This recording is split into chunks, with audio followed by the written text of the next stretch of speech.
there is Pakistan Tehreek-e-Insaf is not a party before us.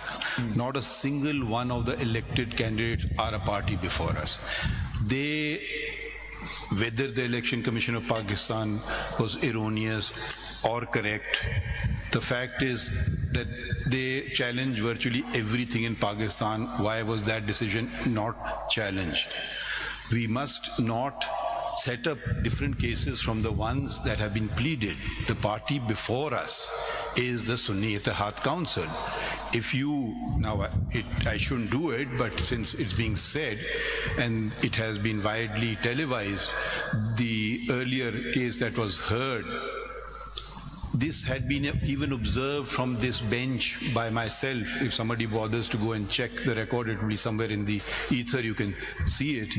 That is not the case before us. The case before us is of Sunni Ittihad Council saying that give me reserved seats and give me non-Muslim seats. There is no PTI before us saying give me these seats. There is no candidate before us which is saying there's only candidate who is a potential candidate, which doesn't even come in the feature. She is not an elected person.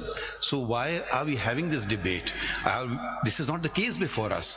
I mean, if PTI felt that way, they have elected to cast all their eggs with the Sunni Ittihad Council. They have elected to sail with them. How can we say, no, we'll take you out and we'll give you something which you have not even asked or you're not bothered to come, nor have you challenged? Fine, Election Commission makes good decisions. Election Commission may also make bad decisions. There's a whole legal process.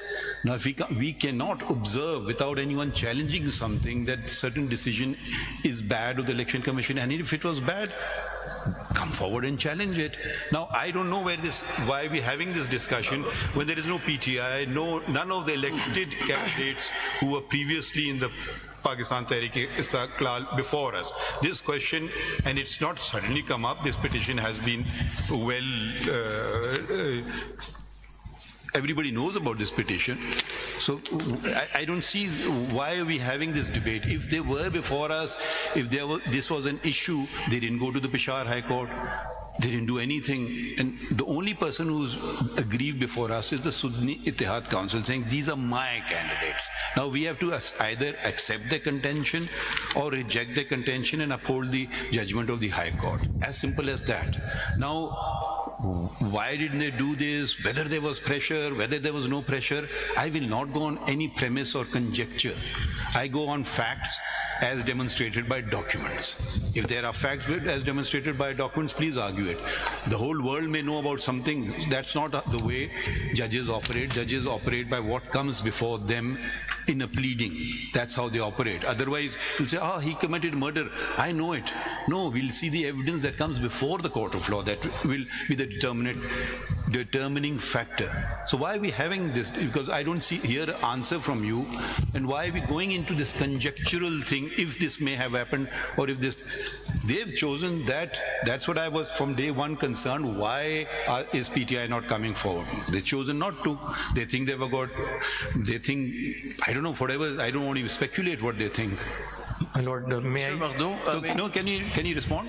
My Lord, yes. Just add to that question. So why we're having this debate is because it is not relevant what party is before us. As the Apex Court, don't you think it's our responsibility to protect the rights of the electorate?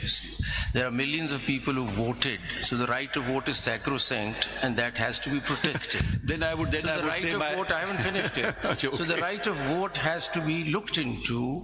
If the right of vote has been deprived from a particular political party, it is for the Apex Court to look into it. So it's a very basic question that people voted for some candidates who submitted their nomination papers as PTI affiliates. How did the Election Commission come up and say you're independent? That is the starting point of the debate. Because millions of voters out there voted for these people, and as an Apex Court, don't you think we need to look at their interest and their right to vote? I mean, how was that right taken away and a person declared to be independent by ECP when ECP had no such power? And then all the things start from there. Then you get into the SIC and whatever. But the question is, how were they declared independent when they never opted out of that affiliation with the PTI? Hi, Mr. Makhdoom Ali Khan. Today I was reminded of the oath which I gave to 3 judges. Nowhere it says, it simply says, abide by the Constitution and the law. And that's what I'm doing. And that's what my legal constitutional duty is. There are many concerns in society. Who addresses those? I don't know. That's not my concern. My concern is to simply follow the Constitution and the law. My Lord, Where is the electorate mentioned in the May oath? I add to this? In my speaking for myself, the most fundamental right is the right to vote. And if the Constitution has to be upheld, it is implicit in the Constitution that the elections must be genuine. And the people must have trust and confidence in the integrity of the electoral process. Here, serious questions have been raised, and there is a petition. We have been informed, pending in this court, raising questions about the process of elections. Now, we cannot just sit in a bubble, and I absolutely concur with Justice Mansoor Ali Shah that it is a very, very serious and fundamental issue.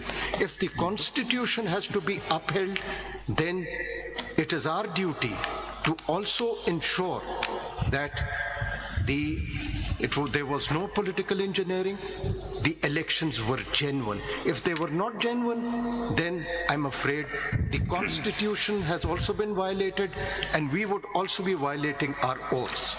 my Lord, may I say, As per my understanding, as we are sitting here under Article 195(3), we must go with that article. We are hearing an appeal. All other matters are maybe under 184(3) or any other provision of the Constitution.